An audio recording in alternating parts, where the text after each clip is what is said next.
Vamos a comenzar con una neurona artificial lineal. Básicamente, aquí tenemos el esquema de la neurona. Esta sería nuestra neurona. En este caso, nuestra neurona tiene tres entradas, X1, X2 y X3. Cada entrada es multiplicada por un peso y luego esas tres multiplicaciones se suman y esa es lo que corresponde a la salida de nuestra neurona. ¿Ok? Aquí tenemos entonces la ecuación que representa nuestra neurona artificial lineal. Vamos ahora a ver la forma vectorial de escribirlo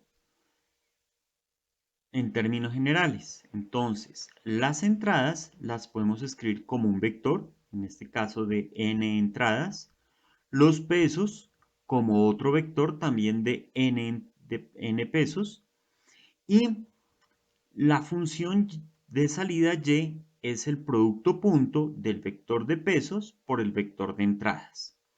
Esta función pues corresponde a la misma operación que teníamos aquí y se conoce como el producto punto de los dos vectores. En términos generales, una neurona artificial tiene además una función, pero en este caso nuestra función es la función identidad, lo cual nos permite trabajar como una neurona lineal. Entonces vamos a hacer, van ustedes a realizar el siguiente ejercicio. Tienen el vector X, que está dado por su código. Recuerden que la letra A es el último dígito de su código. Y el vector W, que depende de la letra B, que es el penúltimo dígito de su código. Y una vez con estos dos valores, pueden ustedes determinar el vector X y el vector W. Y calculan manualmente, pues, o con calculadora, el vector Y. Listo. Y aquí colocan el resultado de su operación. Bien, les dejo, por favor, suspenden aquí el video, realizan la operación y una vez que hayan llenado eso, continúan con el video. Bien, asumo que ya terminaron el ejercicio 1. Vamos entonces a ver ahora cuál es el ejercicio 2. Tienen el mismo vector W, el mismo vector X que ya calcularon.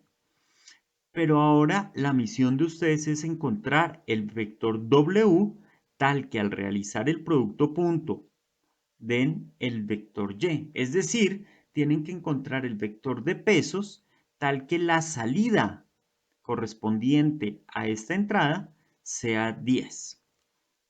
¿Listo? Entonces les dejo ahí, suspenden un momentico el video, realizan el ejercicio y colocan su resultado.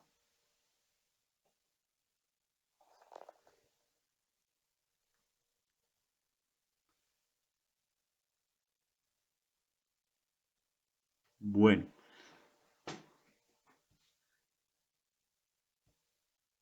vamos ahora a mirar lo que es una capa lineal densa.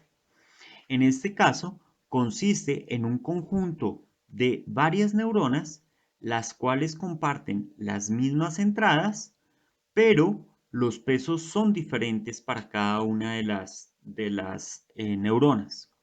Entonces, pues por cada neurona vamos a tener el número total, pues vamos a tener tantos pesos como entradas hay. Y pues como tenemos en este caso dos neuronas y tres entradas, vamos a tener un total de 6 pesos. Ok.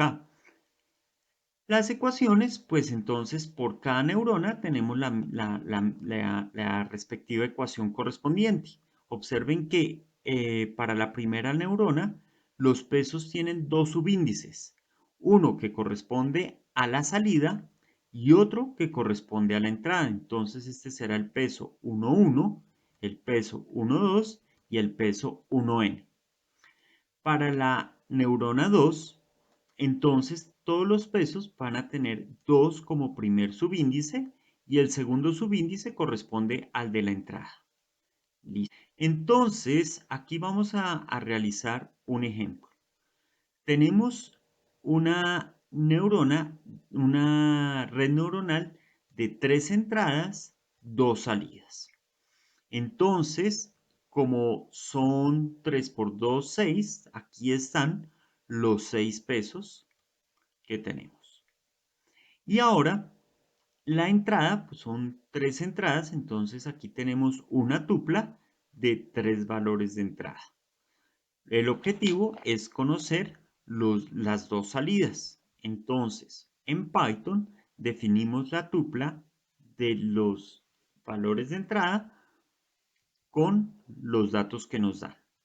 Y definimos los primeros 3 pesos con los datos que nos dan y después los otros 3 pesos. Y finalmente, entonces vamos a calcular la salida de la primera neurona y la salida de la segunda neurona. Luego, el resultado pues corresponde a una tupla con los dos valores de las salidas. Y después de realizar el cálculo, este es el valor obtenido, 0.51 para Y1 y 0.9 para Y2. Bien, este es el ejercicio 3 que van a realizar ustedes.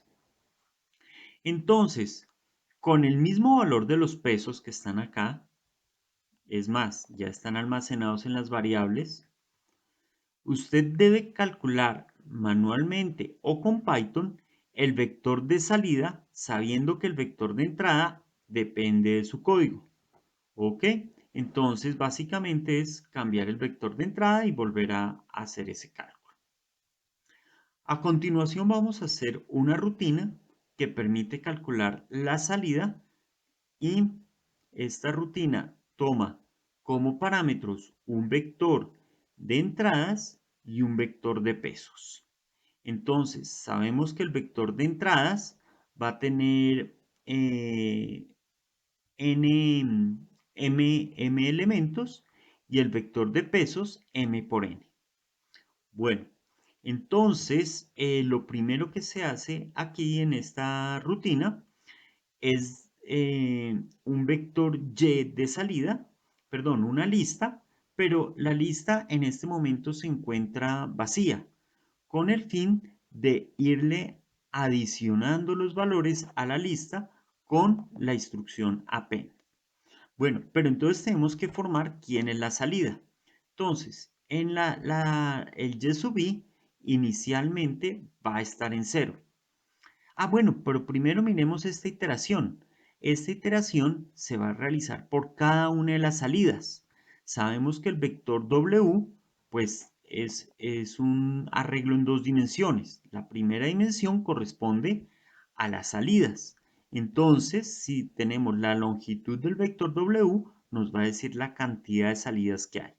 Por cada salida iniciamos la salida en 0 y después le vamos adicionando o le vamos acumulando el producto del peso respectivo por la entrada respectiva. Entonces acá tenemos que hacer nuestra segunda iteración sobre las entradas.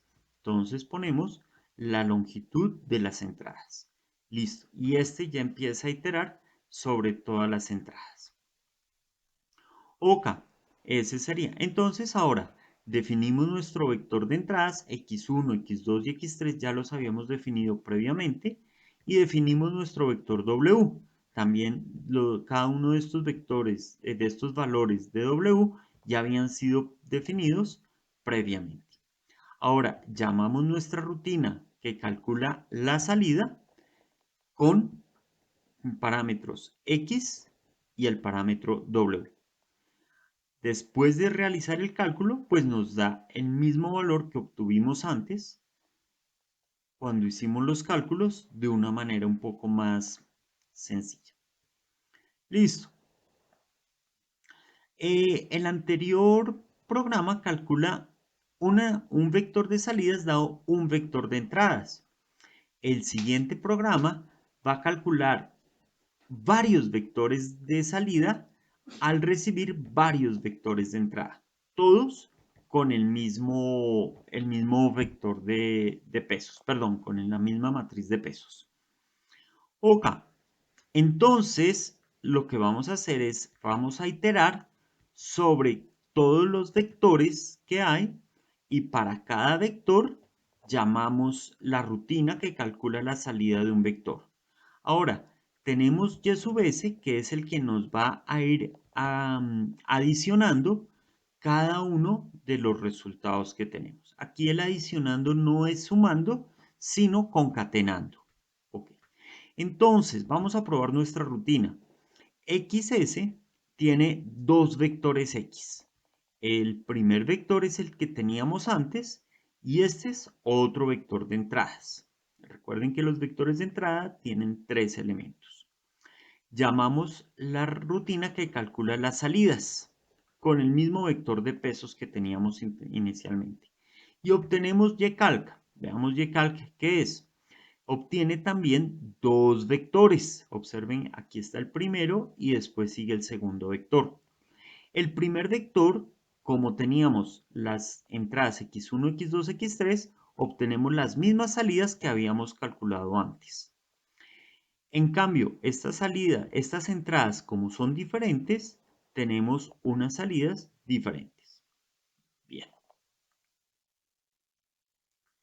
Vamos ahora a ver un ejemplo. Vamos a tomar un conjunto a armar un cubo en tres dimensiones. Entonces, la primera esquina del cubo está en las coordenadas 0, 5, 0, 5, 0, 5. Y después vamos a ir cambiando cada una de las coordenadas, cambiando el 0,5 por un 1. Entonces observen que aquí cambia este 0,5 por un 1, listo. Ahora ya tenemos entre el primero y el segundo tenemos una línea. Vamos ahora a hacer una línea paralela a esa, entonces cambiamos las dos líneas de 0,5, 0,5. Tenemos ahora otros dos punticos, ya tenemos 4 puntos, todos sobre el mismo plano, que es todo 0,5. Ahora estos mismos 4 puntos los corremos y entonces ahora la componente x1 vale u1 para los 4. Bien, entonces ya tenemos el cubo. De ese cubo vamos a proyectar una sombra, asumiendo que la fuente de luz está a una distancia de 10 del origen. Y estas serían las coordenadas de la sombra. Como tenemos, el cubo tiene 8 puntos, pues hay 8 puntos de sombra. Pero la sombra solo tiene dos coordenadas, y1 y y2, porque se proyecta en un plano sobre el piso. Y entonces esas serían las dos coordenadas que necesitamos. Bien, vamos a hacer una rutina que permite dibujar la sombra. No voy a detenerme en la rutina, ya más o menos sabemos cómo se dibujan los puntos y las líneas. Y este sería el dibujo de la sombra. Listo, nos quedó ahí como bien dibujado esa sombra. Ok, ahora hicimos una red neuronal en el que pueden entrar vectores de 3 dimensiones y salen vectores de 2. Es parecido a lo que necesitamos, solo que los pesos fueron colocados aleatoriamente. Entonces, si calculamos la salida que generan estos pesos, vamos a obtener algo que pues, no corresponde al dibujo que corresponde de las sombras. Entonces viene la pregunta, ¿cómo podemos cambiar los valores de los pesos para que nos genere la sombra que nosotros queremos? Para calcular la diferencia entre los datos de la sombra y los datos calculados, usamos el error cuadrático medio. Básicamente, ese error consiste en la siguiente fórmula. Para cada uno de las componentes del vector calculado, tenemos que y' es el vector calculado y y es el vector esperado, en particular el de la sombra. Entonces, lo que vamos a hacer es restar cada una de sus componentes, elevarlas al cuadrado y las vamos a sumar. Luego dividimos por el número de componentes que tenía. En este caso son 3. Pero resulta que nosotros no tenemos un vector, tenemos 8 parejas de vectores. Y para cada pareja de vectores es necesario realizar esta fórmula que tenemos aquí. Por lo tanto, vamos a colocar una segunda sumatoria que nos permite sumar cada una de las parejas de vectores. Y obviamente hay que sacar el promedio de ellas. Por eso hay que dividir entre n por m, donde n es el número de elementos de un solo vector y m es el número de parejas que tenemos. A continuación se presenta el código para calcular este error para un conjunto de vectores. Entonces, para cada sumatoria vamos a colocar un ciclo. Entonces tenemos el primer ciclo que corresponde al número de vectores y el segundo ciclo que corresponde a los elementos de cada vector. Para el primer ciclo, pues primero recuperamos el vector no primado, el vector A y después el vector B, y para cada uno de esos vectores, entonces ahí hacemos la sumatoria de los elementos, de las diferencias de los elementos al cuadrado. Bien, en este caso nos dio que el error entre los vectores de la sombra y los vectores calculados es de 0.18. Vamos entonces a realizar el siguiente ejercicio. Usted tiene que proponer unos pesos W, algo así como lo que se muestra aquí en el ejemplo. Pero la idea es que los pesos que usted proponga deben generar un error menor que 0.183. La idea es que usted empiece a ensayar a cambiar cada uno de los pesos y mire con qué cambios aumenta o disminuye el error. De esta forma,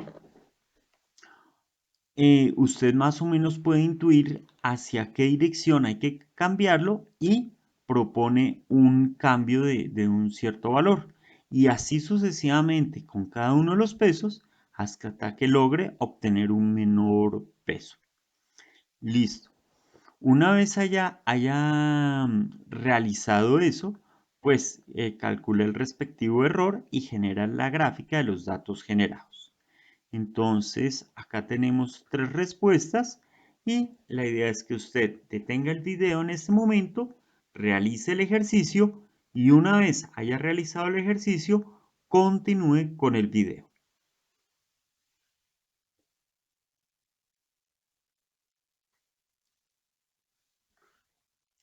Bueno, el proceso que usted hizo manualmente lo vamos ahora a realizar con un algoritmo. La idea es que usted con ensayo de error determinó en qué dirección disminuye el error.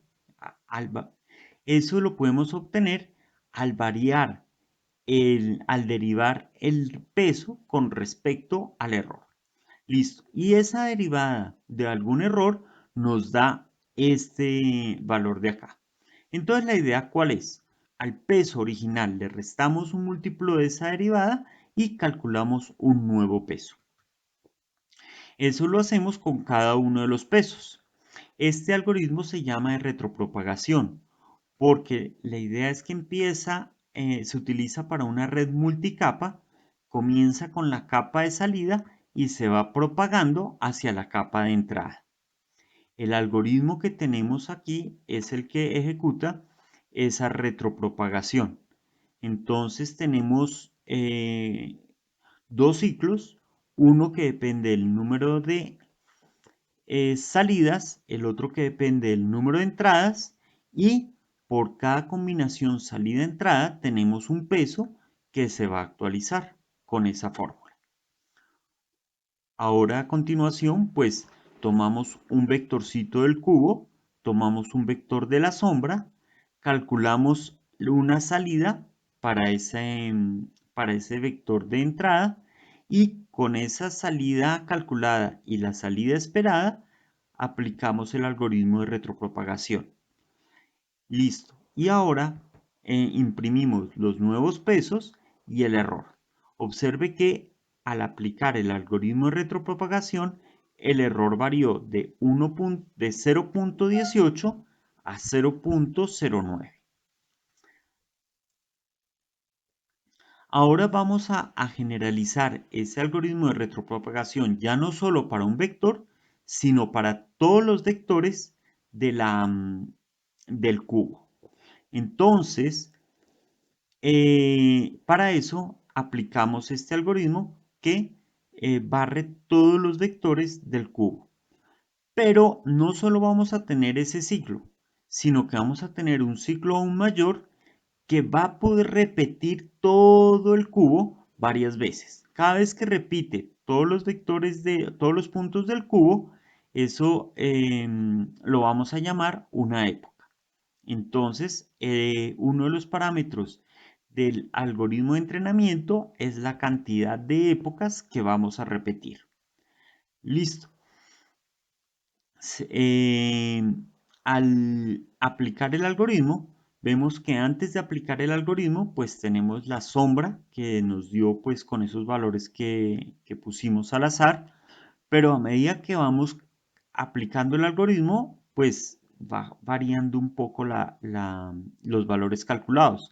Pues la verdad es que en este como que es totalmente diferente a la sombra del cubo, pero ahora sí empieza como irse como pareciendo cada vez más hasta que logramos algo muy parecido. Listo, después de 15 épocas de entrenamiento obtenemos este valor calculado. Observemos que el error final es de 0.001. Entonces, siempre fue que disminuyó bastante el error.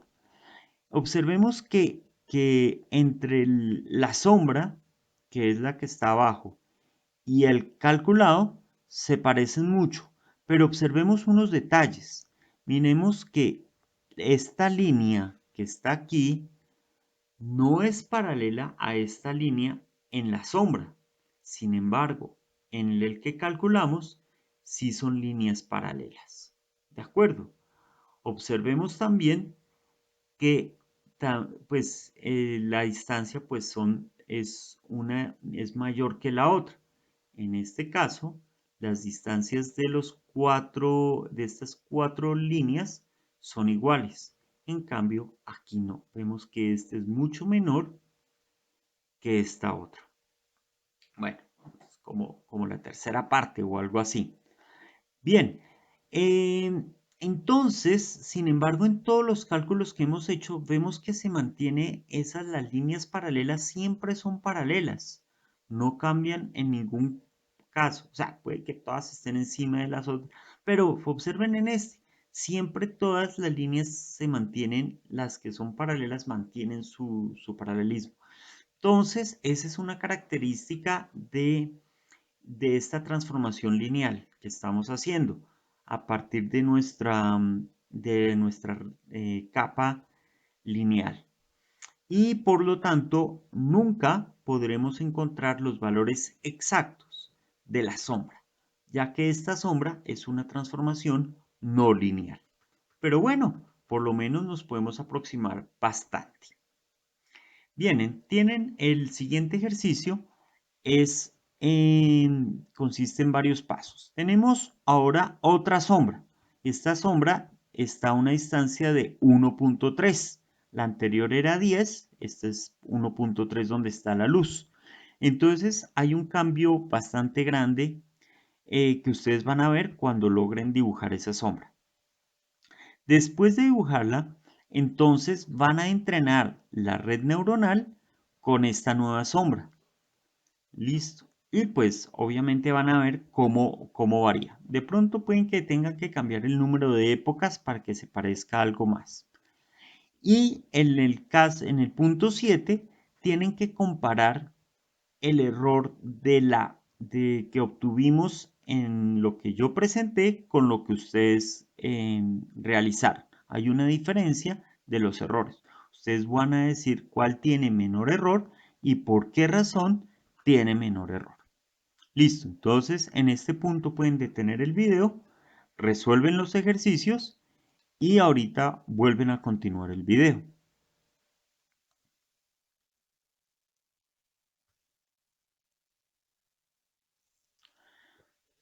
Para terminar vamos a encontrar una fórmula exacta de la sombra.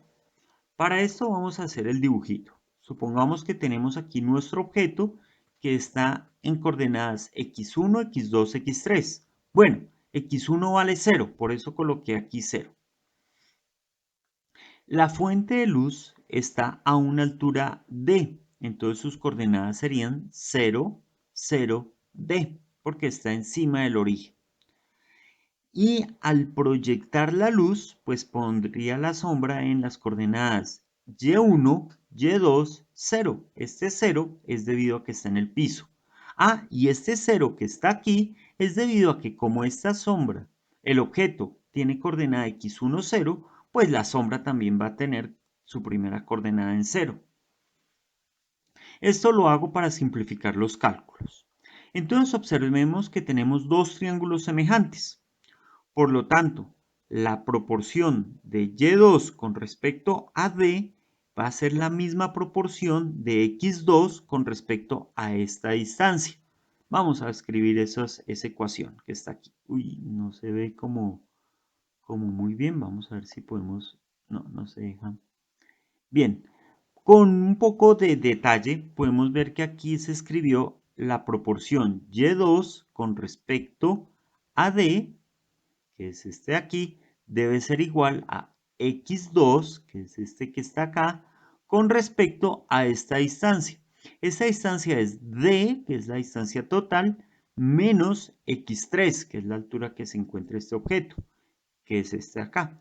Despejando y2, obtenemos esta ecuación que está aquí.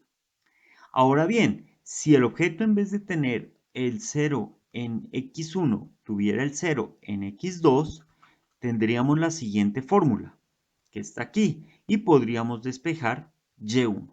Ok, ya con y1 y y2 tenemos la fórmula para calcular la posición de la sombra en función de x1, x2 y x3.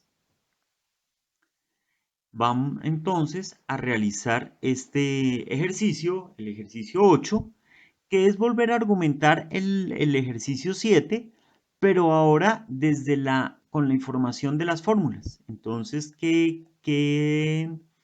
conociendo esta fórmula, ¿por qué razón una sombra dio mejores resultados que la otra sombra? Siendo que lo que cambió con respecto a ambas sombras fue el valor de la letra D, la distancia de la fuente de luz con respecto al origen. Bueno, pueden realizar entonces este ejercicio 8.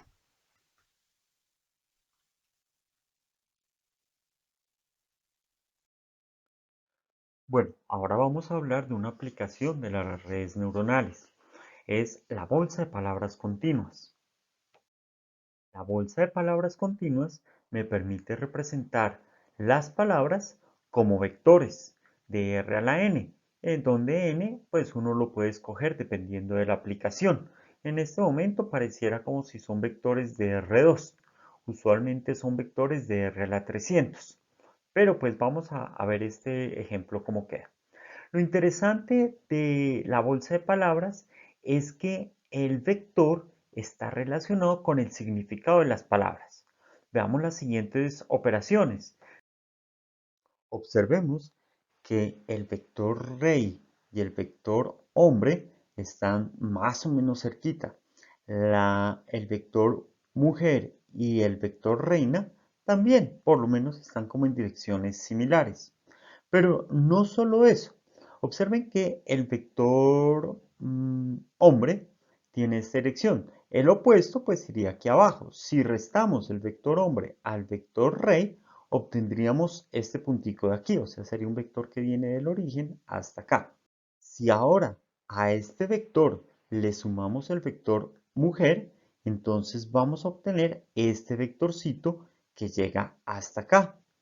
Observen que el vector rey menos hombre más mujer me da muy cerca del vector reina. Eso me permite hacer operaciones vectoriales para poder conseguir pues algunas relaciones entre las palabras y son relaciones semánticas. Algo muy interesante que se obtiene con este tipo de representación. Bueno, ¿y cómo logramos encontrar unos vectorcitos que nos representen la semántica? La estrategia que utiliza es, pues, basado en la frase, dime con quién andas y te diré quién eres. Entonces, vamos a decir que la representación de la palabra que está dado por los vecinos. En este caso, tomamos tres vecinos a la izquierda y tres vecinos a la derecha.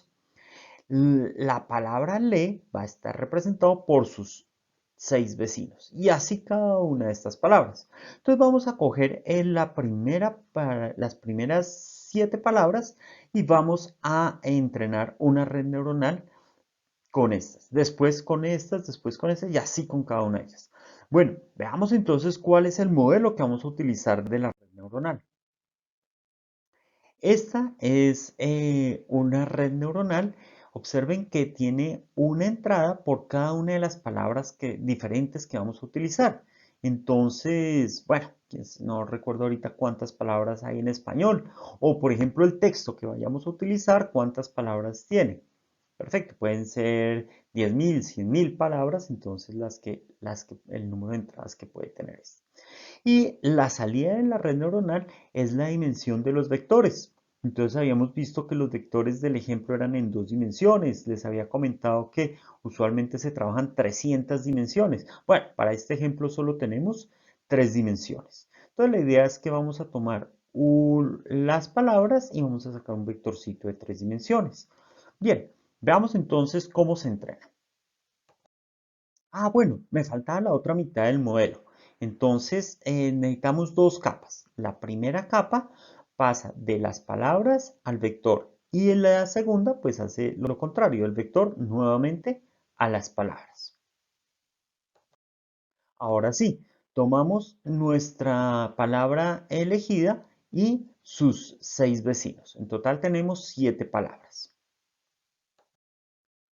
Para nuestra palabra elegida le colocamos un 1 a la salida. El resto de palabras tienen cero. Ahora, para cada uno de los vecinos vamos a colocar el número de veces que se repite a la entrada. Entonces, por ejemplo, I está una vez, él está una vez, amor está una vez, le está dos veces, tiene está una vez, y como la palabra que no está entre los vecinos, entonces está cero veces. Ok, entonces ahora ya tenemos las entradas, la salida. Con esto podemos utilizar el algoritmo que vimos para entrenar la red neuronal. Cambiamos los pesos de la red y listo. Ahora se repite el mismo proceso para cada uno de los vecinos y pues lo repetimos así varias veces.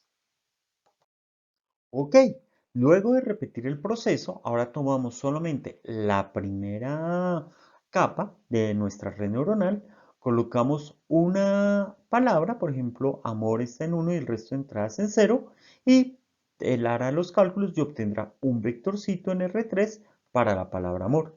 Si cambiamos otro, por ejemplo, para la palabra le, pues nos va a dar otro vector. Perfecto. Y de esta forma podemos convertir palabras a vectores. Lo interesante de esto es que los vectores que se obtienen para cada palabra permiten realizar relaciones semánticas. En el, eh, en este sistema de coordenadas de tres dimensiones, los puntos azules representan palabras. Dependiendo de un conjunto de textos, se han creado algunos algoritmos que permiten a cada palabra darle una serie de coordenadas. Vamos a ver ahora en acción la bolsa de palabras. Antes de eso, recordarles que este es Colab, es la versión que es de Google. Para añadir una celda de código, pues usted hunde en este botón. Para añadir una celda de texto, hunde en este botón y este botón pues genera el texto que pueden trabajar es en formato Markdown. Ok, entonces ahora sí, vamos a importar la librería GenSim Esta librería se utiliza en procesamiento del lenguaje natural y pues han recolectado ya algunas herramientas útiles. En particular vamos a utilizar ya los vectores que ellos han realizado utilizando un algoritmo parecido al que nosotros vimos. Este se llama GLOF. Y los datos que utilizaron fueron los textos de Wikipedia y de GigaWord. ¿Ok? Los vectores que van a trabajar son de 50 renglones. Bien. Ok, entonces una vez que tenemos ya o hemos cargado la librería, entonces podemos recuperar un vectorcito. Por ejemplo, para la palabra rey, este es el vector que se recupera. Yo prefiero presentarlo de manera vertical los vectorcitos, entonces aquí con este se reorganizan o pues se le dan un nuevo formato. Más adelante los veremos y este ya es el vectorcito de 50 renglones que tenemos para la palabra rey. Ok, bueno, ahora que tenemos, ya podemos tener cada uno de los vectores, veamos lo que habíamos dicho, ¿no? Si tenemos la palabra rey, le sumamos mujer y le restamos hombre, entonces, ¿cuál será la palabra más parecida a eso? Y aquí él responde, es la palabra reina. Genial, ¿no? Bien, veamos a ver otro ejemplo. Por ejemplo, si tenemos París, le sumamos Japón y restamos Francia, ¿qué palabra es la más parecida a ese resultado? Tokio. Uy, genial. Bueno, la verdad es que no funciona así de bien con todas las palabras, ¿no? Con todas las relaciones que nosotros conocemos. Sin embargo, pues ahí los dejo para que practiquen, ensayen otras palabras y aquí hay algunas otras funciones que ustedes pueden utilizar en esa librería. Bueno, eso es todo por hoy. Los invito a que marquen la asistencia en el formulario y que pues bajen este cuaderno de Júpiter y empiecen a hacer ahí algunos cambios y prueben el cuaderno a ver qué relaciones descubren. Bien, nos vemos entonces la próxima clase. Hasta luego.